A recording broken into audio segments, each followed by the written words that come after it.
Buenos días, el día de hoy quiero presentar el resumen del artículo llamado Algoritmo genético para selección optimizada de características con restricciones de recursos en líneas de productos de software.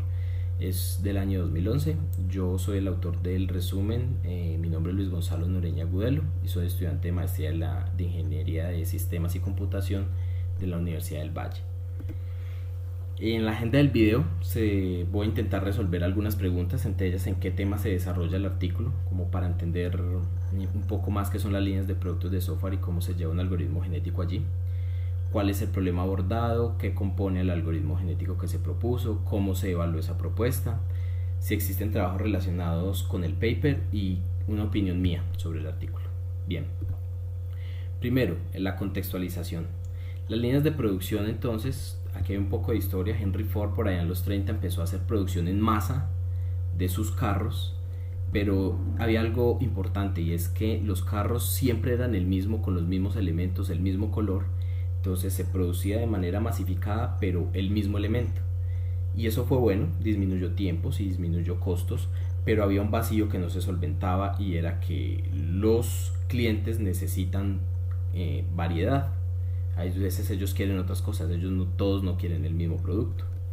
Así fue como entonces llegaron después las líneas de productos, por ahí como a finales del siglo pasado, donde las líneas de productos lo que busca es que se tengan en cuenta ya no solo todos los elementos comunes, sino también lo variable, lo que puede variar dentro de esa línea de productos, para poder entonces gestionar eso desde tiempos tempranos y poder entregar productos que tengan elementos comunes, elementos variables, y bien gestionados puede reducir tiempos y reducir costos al momento de generar un nuevo producto. Trasladar ese paradigma de esas líneas de productos, de lo común y lo variable, a la industria del software es lo que buscan las líneas de productos de software. Entonces, más puntualmente lo que se busca es que ya no se produzca software de una manera entre comillas artesanal. ¿Cómo así? Pues que un desarrollador de software normalmente crea un producto. Cuando crea ese producto y lo entrega, el día de mañana tiene que vender otro producto y se puede parecer al anterior. Entonces el desarrollador lo que hace es copiar y pegar del producto anterior lo que le sirve, generar los cambios, hacer un nuevo producto y entregarlo, y ahorita tiene que hacer mantenimiento a dos productos. Y digamos que hasta ahí no hay tanto problema. Pero cuando crecen la cantidad de productos, 10, 20, 50 productos, y entre todos empiezo a copiar y pegar y hacer mantenimiento entre todos los productos, eso se puede volver una tarea titánica y complicada. Así que seguramente si yo tengo una identificación de elementos comunes y variables y desde tiempos tempranos identifico cómo pueden variar, configuro y ensamblo bien esos elementos de los productos, posiblemente puedo generar luego productos de una manera más fácil y en menor tiempo. Eso es lo que buscan las líneas de productos de software. Brevemente entonces, las líneas de producción es producir de manera masiva pero un único producto. Las líneas de productos lo que busca es que sean varios productos pero también producidos masivamente. Y las líneas de productos de software es llevar el paradigma de las líneas de productos a la industria del software. Otro punto importante del contexto son los modelos de características. El punto es ¿cómo entonces abstraer todas esas funcionalidades, esos elementos, esas características, eso que es común y variable en mis productos, poderlo abstraer y poderlo representar? Pues bueno, Kang en los 90 definió los modelos de características como una forma de poder representar eso que estamos contando. Y esto que hay aquí es un ejemplo tomado del paper como tal. Es el ejemplo que usa el paper, y esto es un sistema manejador de bases de datos para sistemas embebidos, donde lo que hace es que se abstrayeron los elementos comunes y variables que hay para generar cualquier cantidad de productos. Son 22 características las que hay aquí, pero esto tiene unas restricciones establecidas, es decir, ese árbol jerárquico que hay ahí tiene unos elementos que son importantes que se tengan que tener en cuenta, como por ejemplo que cuando hay un puntico negrito quiere decir que es una característica obligatoria, es decir, si yo selecciono esta característica de arriba, obligatoriamente tengo que seleccionar esta y esta. mientras que esta con este símbolo significa que es opcional. Otro ejemplo, si yo selecciono esta que se llama API, esta selección de tipo OR me dice que yo puedo seleccionar esta o esta o esta o una combinación entre ellas, pero al menos una, por ejemplo. Así pues hay distintas restricciones y esas restricciones se tienen que cumplir todas a cabalidad para yo seleccionar un producto de ese árbol. Los algoritmos genéticos entonces es una técnica de inteligencia artificial. Sabemos que son, pues se pueden saber que son bioinspirados, inspirados en la evolución natural de las especies, son no deterministas, son muy buenos para hacer para utilizarlo en métodos de búsquedas, en problemas de optimización y en problemas de selección, que es el que vamos a ver un poco más adelante. Bien, esto es el proceso general que sigue un algoritmo genético y es tomado del mismo paper que se está resumiendo. ¿Cuál es el problema que se aborda en el artículo entonces? Pues bueno, es el problema como de seleccionar, de configurar. Si yo tengo ese árbol, por ejemplo, el árbol que vimos ahora de 22 características, puede llegar a derivar 280 productos válidos. Es decir, que cumple con todas las condiciones de ese modelo de características. Pero si además yo quiero tener una restricción de recursos, entendiéndose restricción de recursos como, por ejemplo, que esas características que hay allí cumplan el costo más bajo de todos, que sea el más barato, o que tenga el más alto rendimiento, que sea el más rápido de todos, que sea el mejor en rendimiento. Eso es una restricción de recursos.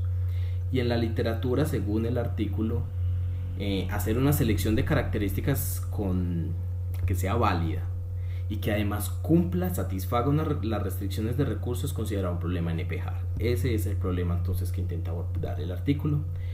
¿Cómo se enfrentó ese problema? ¿Cómo se enfrentaron los autores? Pues hicieron dos cosas. Utilizaron modelos de características extendidos e implementaron un algoritmo genético. Ahora, los modelos de características extendidos no es otra cosa diferente que a cada característica adicionarle unos atributos, donde va a decir, para este caso particular que es el ejemplo del paper, por ejemplo, hay unos recursos donde se dice cuántas CPUs necesita cuando se selecciona esa característica, cuánto de memoria se necesita y cuánto es el costo. Y con esos atributos, pues yo ya puedo hacer comparaciones para ver cuál selección de características es mejor que otra. ¿Qué tuvo en cuenta el algoritmo genético que se probó? Si se nota, aquí hay en el listado algunos que tienen asteriscos, quiere decir que esto genera unos problemas adicionales que voy a explicar en la siguiente diapositiva. Bien, en la población inicial se utilizó de manera aleatoria, el tamaño de la población es de 30, se hizo un cálculo de desempeño con un factor de penalización que voy a explicar ahora más adelante. La cantidad máxima de generaciones para poder converger es de 100, máximo van a ser 100. Como selección se probó con el método de la ruleta, pero dicen los autores que no funcionó tan bien porque convergía rápido pero no daba valores de optimalidad buenos. Entonces se quedó con un método de selección aleatoria. Se hizo como reproducción de cruce, uniforme y mutación, donde se cruzan dos padres, se hace combinación entre dos padres y al hijo que se genera se hace un cambio en uno de los alelos como punto de mutación. Y en el reemplazo lo que hace es que el hijo, si es mayor o está entre los padres, cambia por uno de los padres, pues en términos de rendimiento. Y si no, si su rendimiento es más bajo que el de los padres, entonces cambia al peor de toda la población, de los 30. Bueno, ahorita los problemas que encontraron ellos: la población inicial aleatoria. Entonces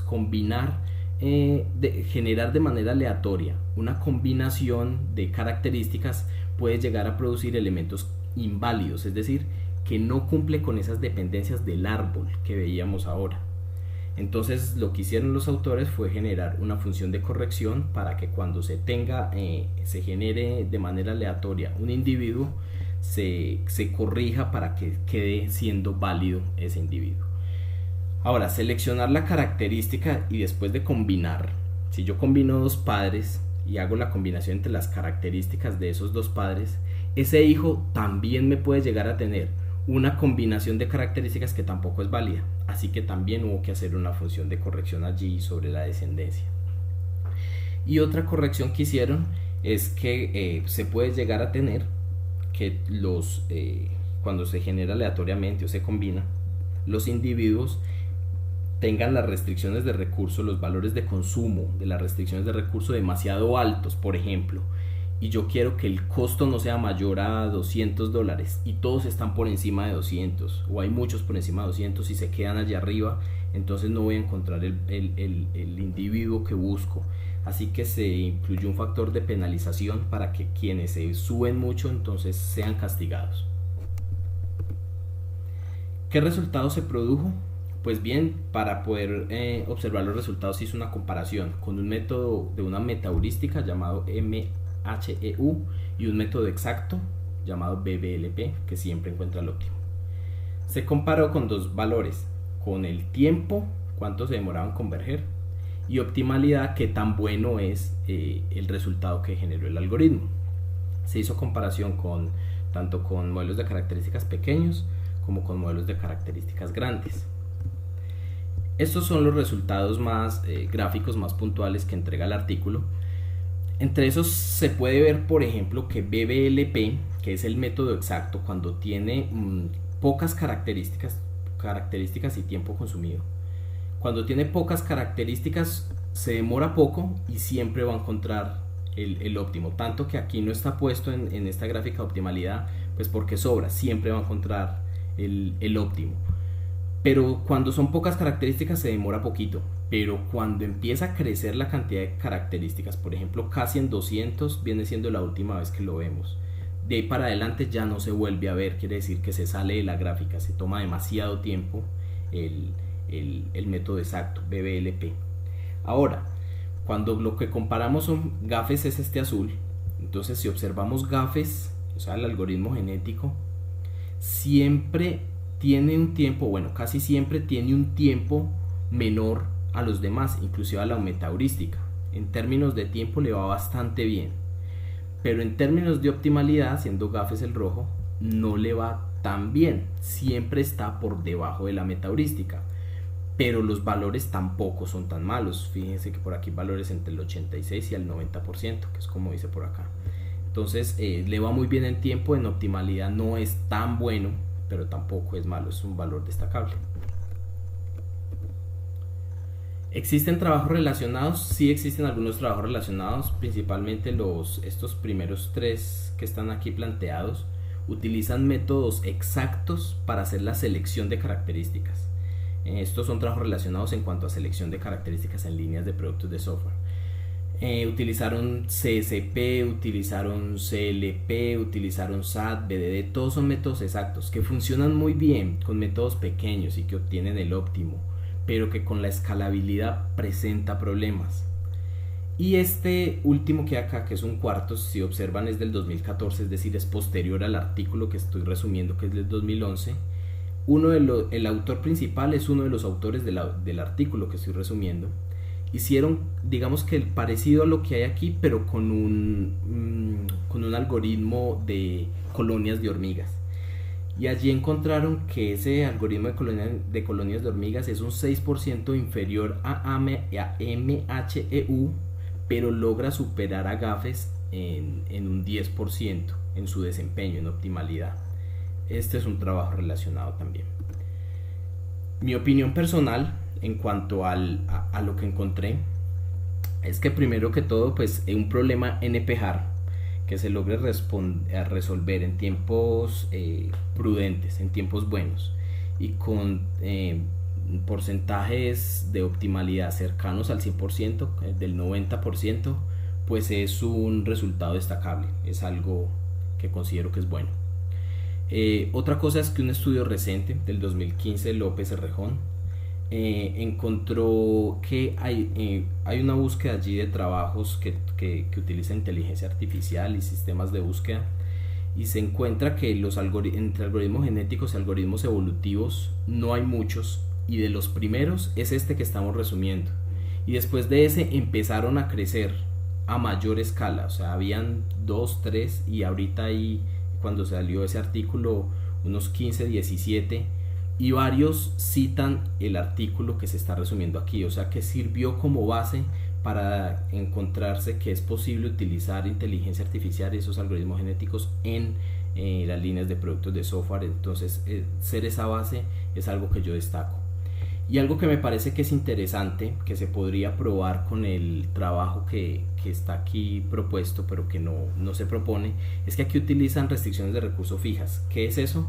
Pues bueno, que dicen que cuando se selecciona una característica usa un valor de memoria RAM de tanto y se selecciona otra característica con otro valor de memoria RAM. Pues yo creo que cuando se combinan características, es decir, por ejemplo, cuando voy a utilizar un sistema operativo Windows o cuando voy a utilizar un sistema operativo Linux, pues es posible que ese valor de la memoria RAM no sea el mismo, puede que tenga más o que tenga menos consumo. Entonces yo consideraría que de pronto se pueden tener en cuenta restricciones de recurso dinámicas que cambien según la selección de características que hay allí. Entonces es algo que pienso que podría complementar el trabajo que hay aquí resumido y que propusieron. Muchas gracias. Si de pronto hay alguna pregunta, por favor les pido me escriban al correo luis.noreña@correounivalle.edu.co y les podré resolver las preguntas. Muchas gracias.